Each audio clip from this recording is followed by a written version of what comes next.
Estamos para hablar de ese tema que es tan importante, que es el de la educación peruana. El magisterio está en huelga, ha desarrollado en SUTEP algunas acciones, paros, pero le salió competencia, y eso es lo que preocupa. Es la competencia del SUTEP.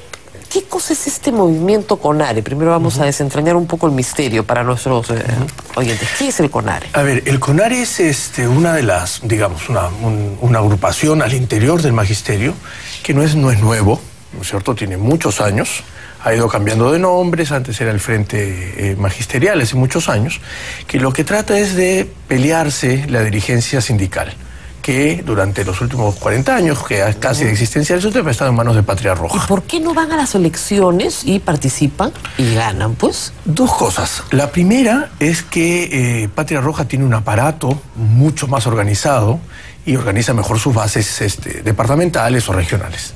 Y lo segundo es porque CONARE ha estado siempre muy pegado con la parte medio clandestina del asunto por su cercanía a ideas más violentas y radicales, ¿no? ¿Es Sendero Luminoso CONARE? Desde mi punto de vista es Sendero Luminoso. No hay ninguna duda. No hay ninguna duda. No hay ninguna duda. Ahora, es posible que algunos afiliados en las bases no lo sepan. Exactamente. Pero la dirigencia es Sendero. La dirigencia es Sendero, y además la dirigencia lo sabe porque, a ver, históricamente, en el año 80, en una mítica plaza pública, Horacio Ceballos James se presentaba a la presidencia, levanta un fusil de madera y grita: nosotros lo que queremos es el cambio cualitativo, para deslindarse de Sendero. Claro. ¿No es cierto? Porque ya en ese momento siempre había una facción. Y además porque es una perita en dulce, ¿no es cierto? La educación y el magisterio ha sido una correa de transmisión de Sendero Luminoso. Entonces, yo creo que acá estamos ante una situación política que rebasa el sector de educación, rebasa a la ministra Salas, que es responsabilidad del gobierno. Claro, pero mientras estos señores piensen como senderistas, pero no desarrollen un acto terrorista, no se les puede procesar. Claro, no procesar, pero tiene que haber una respuesta política, y esa respuesta política es de parte del gobierno. Ahora, esa respuesta política podría ser sincerar las elecciones del SUTEP. Imagínense usted que el Estado diga: fíjese, el gremio magisterial es un gremio muy importante, muy grande, y queremos que la OMPE organice las elecciones del sindicato. Yo estoy de acuerdo, de acuerdo. Claro, creo que un maestro, un voto obligatorio, todos tienen que ir a votar con DNI absolutamente acreditado, con candidatos conocidos por cada base, etcétera, etcétera. Mira, yo creo que es una oportunidad ahora para Patria Roja, que hay que reconocer que podemos estar más o menos cercanos a sus ideas, pero que se ha mantenido siempre en la legalidad y siempre en una idea de presentar algunas posturas de manera abierta.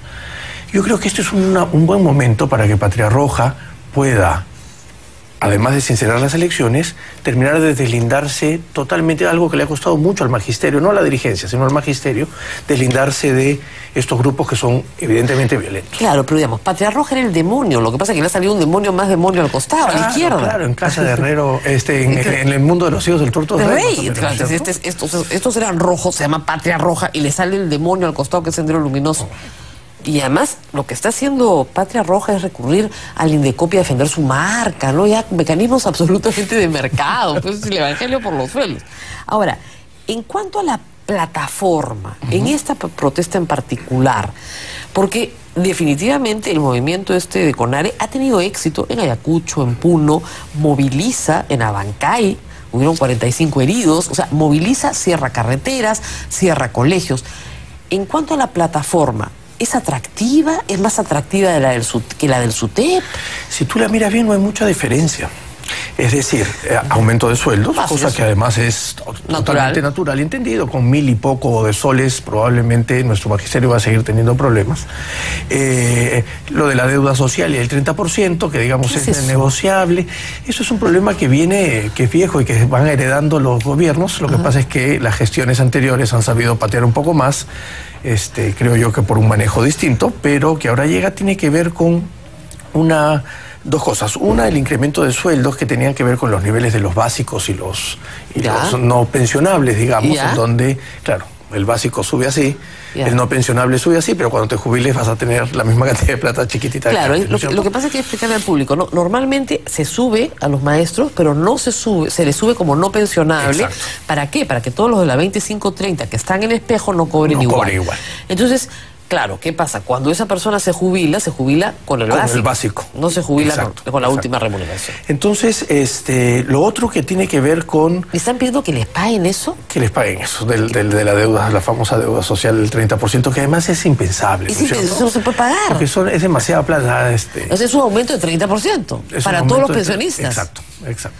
Eso no va a suceder. No va a suceder porque además creo que no hay la posibilidad de quiebra el Estado. O sea, es imposible, son 400.000 personas. Y lo otro que están pidiendo, que creo que sí es importante y que podríamos, digamos, hacer todos una campaña, porque resulta que este tema, insisto, escapa al tema del sector de educación propiamente, es que están pidiendo algo que yo creo que, más allá de CONARE, sino las bases, como hemos visto en el informe, sí tiene mucho que ver, con un reconocimiento al magisterio.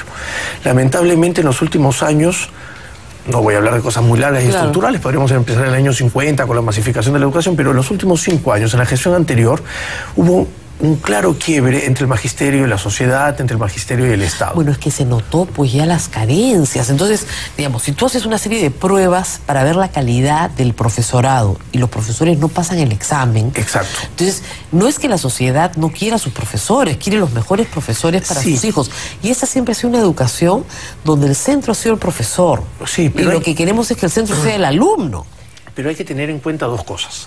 Es verdad, les tomas el examen y salen mal, más allá de las cuestiones de los problemas del examen o no, pero también es verdad que el Estado finalmente es el que les da un título firmado a su nombre y los permite que sigan. Entonces, sí, es una culpa compartida. Claro, desprotegerlos está bien, no son los mejores. Hay algunos que son muy malos y deberían salir, pero eso no significa que el Estado los patee, ¿no es cierto? Sino que el Estado los cobije de alguna manera y trate de ver cuál es la mejor solución. El profesor malo tiene que salir, creo que ahí no hay ninguna duda, ¿no es cierto? Es bien difícil que salga. Sí.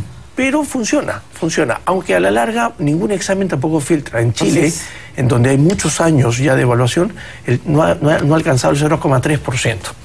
Entonces, es un mecanismo que también se coloca en el imaginario, pero que no termina siendo... Vamos a hacer una pequeñísima pausa y regresamos para ver qué se puede hacer. Denuncias penales, tienen mucho arraigo popular. Regresamos con el tema del CONARE, volvemos.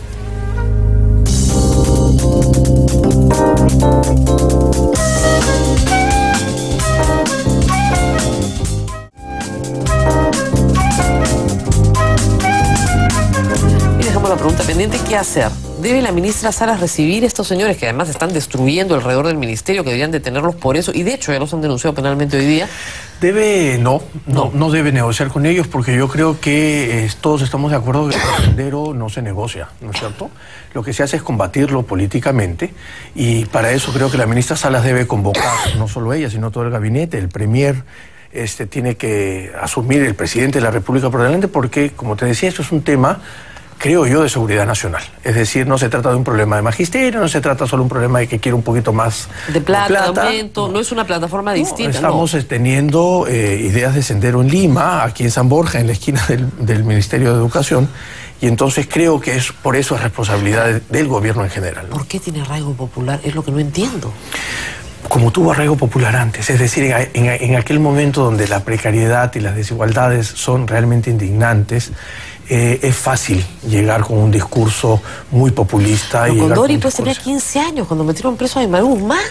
Pero viene de una larga tradición, creo yo, de mucha transmisión de violencia en Puno, en situaciones en donde, mira, los jóvenes de Movadef, que no solo no habían nacido, sino que probablemente sus papás eran todavía muy jóvenes, se enganchan muy rápidamente con ese discurso, y es por eso que creo que la respuesta tiene que ser muy política. ¿Es marginal dentro del magisterio esto? Yo también creo que es marginal, es decir, acá exagerando teníamos 1.500 personas. En un contexto de 300.000 maestros. Casi medio millón.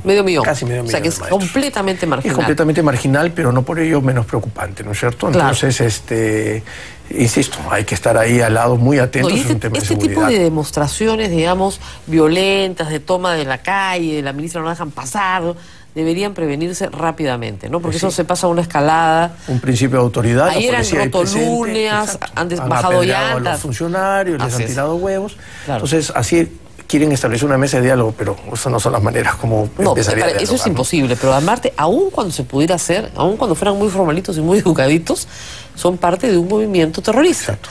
Y decirle al magisterio en general, creo es importante, Rosa María, decirle a las bases del magisterio, que probablemente no saben que la dirigencia es que a la violencia hay que combatirla con educación y que ellos son los responsables de esa educación. Y que hay que recomponer este asunto porque también sin maestros no hay posibilidades. El maestro a la hora que cierra la puerta del aula y se enfrenta a esos 40 niños es donde resuelve cualquier tipo de política educativa. Y decirle a los magisterios, los profes me conocen, yo he hablado en varias reuniones con ellos, saben que he defendido en todo lo posible el magisterio, y decirles que eso, ¿no es cierto?, que no se acerquen a esta dirigencia que realmente lo que va a hacer es generarle los propios problemas que a sus propios compañeros maestros ya le generaron en algún otro momento, ¿no? Bueno, muy bien, muchísimas gracias, Ricardo, por esta advertencia. Ya lo sabe la ministra, lo sabe ya, espero el primer ministro. Esto no es una cosa de dejar pasar. Si bien es marginal, es un problema, está en San Borja, y si tú tienes en la puerta del Ministerio de San Borja a Sendero Luminoso agitando el puño, bueno... Que no nos pase lo del 80. Es un grupito que está en Ayacucho. Claro, son avigeos. No, no son avigeos. Esto es una cosa seria. Bueno, muchísimas gracias por haber estado con nosotros. Nosotros nos despedimos. Si usted no pudo ver este programa completo, lo puede ver a las 10 de la noche en ATV+. No se pierda la entrevista con el rector de la Universidad Católica, Marcial Rubio. Nos vemos.